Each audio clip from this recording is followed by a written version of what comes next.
My name is Johnson Chan. I'm the Managing Director for ClearBridge BioMedics. Our company is developing a microfluidic biochip that can isolate circulating tumor cells from cancer patients' blood. As you know, when a patient has cancer, there are these little cells that circulate within the body. And most patients don't die from the primary tumor, they die from the metastasizing tumor. Johnson explains how this biochip technology is a disruptive one in the biotech world. We believe that this technology is potentially very disruptive because it can affect and really help the entire cancer management process and enable personalized medicine and companion diagnostics. The idea is that when a patient has cancer, he can do a blood draw for confirmation whether he or she has cancer and to also look at what types of these cells are available in the body and prescribe the appropriate treatment. The current method of cancer analysis involves the usage of needles and X-rays, both of which may lack accuracy and mean higher costs and pain for the patients.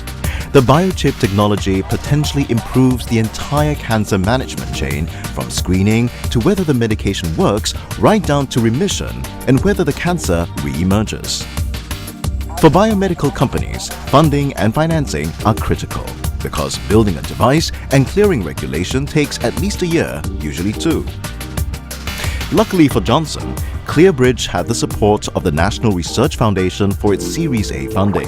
In March, it raised a further $7 million in Series B funding. So typically in stage A, Series A, they will be looking for where's the market potential, what is your underlying base technologies, what are your IPs that you have.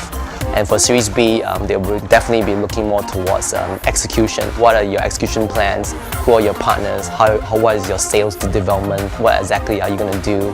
What are your paths moving forward? And it becomes much more rigorous. People often get carried away that they can close a financing round in 3 months. But in my experience, it typically takes about 6 to 9 months from the day that you engage. Especially if you move to subsequent later rounds, it typically takes a longer time. But how much funding is enough?